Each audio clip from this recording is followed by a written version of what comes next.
everybody, welcome to bilisummaashow right here on youtube.com. Why is it that only Amhara elites denounce Ethiopia's ethnic federalism?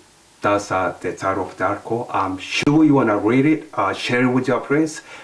Give you the link below here. You could go read it and share it with your friends.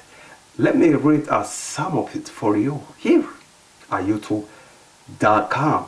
There is an ongoing current attack on this right of nations and nationalities to self-determination in Ethiopia.